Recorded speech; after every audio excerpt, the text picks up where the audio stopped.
Apa? Video alasan tadi kecepetan. Oke, gue ulang sekali lagi. Oke. Gue cuma bercanda. Tapi sebelumnya gue mau nanya ke kalian. Kalian pernah gak sih nonton seri anime yang awalnya ini anime apaan dah? Kok orang bisa suka? Atau ini anime apaan dah? Bikin gue sakit kepala doang. Kok orang bisa suka sama anime ini sih? Tapi pas lu nonton lagi dalam beberapa bulan kemudian, dengan mata yang baru, lu sadar bahwa ada detail-detail kecil yang ngebuat lu kagum. Dan akhirnya lu malah suka dan jatuh cinta dengan seri itu. Gak cuman itu, tapi lu akhirnya ingin membeli merch dan figurnya karena lu mau nge-support author dari seri itu. Oh, kalian gak pernah ngerasain itu ya? Gua doang. Oke. Sengaja sih itu yang ngebuat gua jatuh cinta ke anime yang di luar nalar ini. Dan sekarang gua mau ngasih tahu kalian kenapa anime ini di luar nalar dan ngebuat lu migrain ringan, tapi wajib banget buat ditonton. Jadi, hal pertama yang ngebuat gua kagum adalah detail-detail kecilnya. Gak cuman di setiap episode ada detail yang perlu kalian perhatiin, tapi di setiap menit, bahkan di setiap dialog, ataupun setiap perubahan background, ada saja detail kecil yang perlu kalian perhatiin. Contoh paling gampangnya ada di opening kedua di seri pertamanya, yang berjudul Bakemonogatari, dengan judul lagu OST Kairi Michi. Di situ, kita lihat bahwa fokus utama dari openingnya hanya dari satu karakter saja. Hal itu nggak dibuat dengan percuma, tetapi ada tujuan dari pembentukan opening tersebut. Karena di arc setelah opening ini selesai, kisah yang diceritakan adalah cerita dari karakter yang muncul selama opening itu. Lalu, kita bisa lihat bahwa di setiap scene dalam opening itu, kita hanya bisa melihat satu karakter yang sama, dengan kostum atau umur yang berbeda. Nah, kalau itu, lu harus tonton sendiri, karena jawaban dari pernyataan gua tadi dikasih tahu secara tersirat di animenya. Lalu, dengan menerjemahkan arti dari lirik opening tersebut, kita tahu sifat dari karakter itu, dan juga alasan mengapa sifat karakternya seperti itu. Detail terakhir yang bisa gue temuin adalah yang menyanyikan lagu OST tersebut adalah voice actor yang memainkan karakter utama di arc tersebut. Bayangin cuy, dari openingnya aja udah sedetail ini, apalagi di dalam episodenya ya kan? Kita tahu kalau anime pada umumnya akan mengacu atau mengikuti alur dan jalan cerita dari referensi utamanya, yaitu komik dan manga ataupun light novel. Selain itu, anime pada umumnya akan selalu dibagi dengan 2 cour, ataupun hanya bisa 1 cour saja, dengan 1 cour menyediakan konten sebanyak 12 episode. Dan biasanya anime hanya menggunakan 1 alur waktu, mau maju, mundur, ataupun maju mundur seperti adanya flashback. Namun, hal tersebut tidak berlaku bagi The Monogatari series. Kenapa bisa begitu?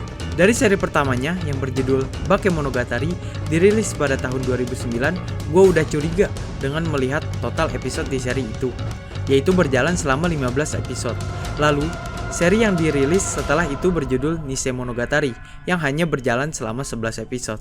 Lalu, setiap episode dari anime ini juga belum tentu lanjutan dari episode sebelumnya, karena setiap episode akan diberi judul arc yang akan diceritakan.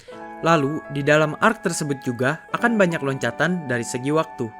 Contohnya, kita bisa ngelihat hal ini dari seri Neko Monogatari Shiro yang dirilis pada tahun 2013, di mana pada awal episode pertama kita diberitahu bahwa MC kita sedang sibuk dengan urusan lainnya, sehingga ia tidak bisa membantu MC utama di seri ini.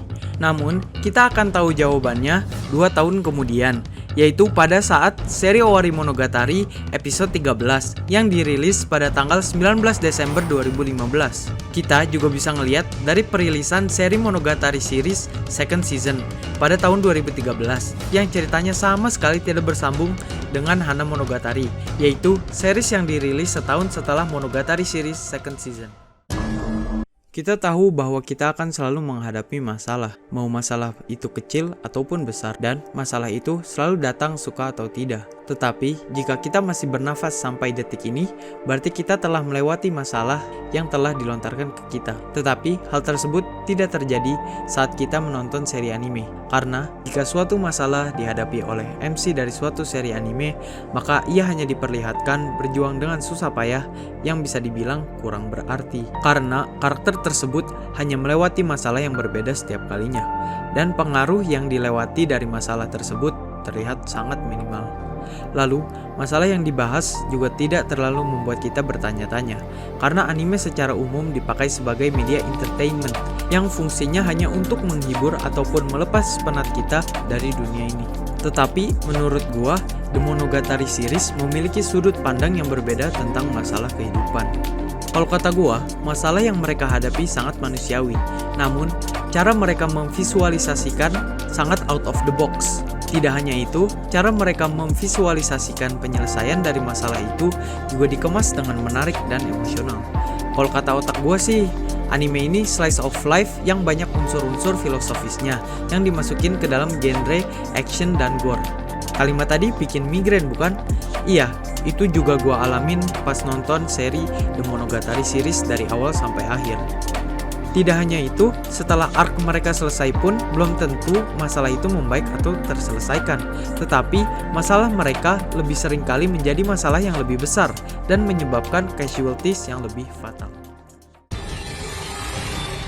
Dalam anime, kita seringkali melihat hubungan antar karakter yang menarik. Seperti Naruto dan Sasuke, Mob dengan Reigen, ataupun Saitama dengan Genos. Biasanya ada dua karakter yang menjadi focal point atau fokus utama dalam cerita. Dan seringkali sifat dua karakter itu bertolak belakang dari satu dengan lainnya. Kita juga sering dikenalkan dengan side karakter yang kadang-kadang membuat kita bertanya, apa sih fungsi dari side karakter tersebut? Karena jika kita melihat dari perspektif cerita yang lebih besar, seringkali side karakter ini hanya melewat begitu saja, bahkan tidak berguna untuk karakter utama dari suatu cerita. Tetapi, The Monogatari series membuang konsep itu ke dalam tong sampah dan membakarnya. Karena dalam seluruh serinya, semua karakter pasti memiliki hubungan antar satu dengan lainnya. Dan hubungan atau relasi mereka pasti memiliki arti dan tujuan yang kita tidak duga-duga di awal cerita. Tidak hanya itu, semua karakter yang kurang relevan di ceritanya, contohnya background karakter dengan muka yang sama, akan digambarkan dengan motif-motif abstrak yang berbentuk seperti manusia. Sehingga, karakter sampingan hanya berfungsi sebagai pelengkap dari suasana di cerita tersebut. Setiap hubungan antar karakter juga memiliki tujuan dan arti tertentu yang relevan untuk pertumbuhan dan mendewasakan karakter tersebut. Yang mendapatkan efek pertumbuhan tidak hanya karakter utamanya, tetapi secara tidak langsung karakter yang menjadi karakter sampingan di situ juga mendapatkan hikmah dari membantu atau berhubungan dengan karakter utama tadi. Mungkin lu bertanya, apaan maksud lu waifunya lengkap? Kenapa waifunya lengkap? Karena ini adalah anime harem. Iya, anime harem. Jadi, kalian semua bisa memilih tipe waifu dari loli sampai MILF. Atau mau milih yang gak ada gender juga bisa kok. Oke. Tadi gue cuma bercanda. Atau gak bercanda gue. Oke, jadi tadi adalah beberapa alasan mengapa menurut gue anime ini di luar nalar. Tetapi di samping itu, gue cuma mau ngasih tahu kalau anime ini worth it untuk kalian tonton. Dan gue saranin kalau kalian pengen nonton, ngikutin aja dari release date-nya. Karena kalau kalian ngikutin dari timeline-nya, yang ada pusing dan capek karena kualitas gambar yang resolusinya berubah-ubah dan ceritanya yang kesana kemari. Sebenarnya juga kurang kalau mau ngebahas anime ini dalam waktu 10 menit saja. Terus banyak banget detail di kebahasaannya, karena beberapa jokes dan detail cuman bisa dimengerti kalau lu ngerti bahasa Jepang. Dan gue sendiri belum bisa ngerti bahasa Jepang. Jadi gimana? Kalian jadi tertarik gak buat nonton seri Monogatari ini? Ayo berdiskusi bersama gue di kolom komentar di bawah. Dan jangan lupa untuk like dan subscribe. Sampai lain waktu, ciao! Saran gue kalau kalian males dengerin dialog yang bikin migrain, coba baca komiknya aja. Artnya senja banget cuy, kece asli parah.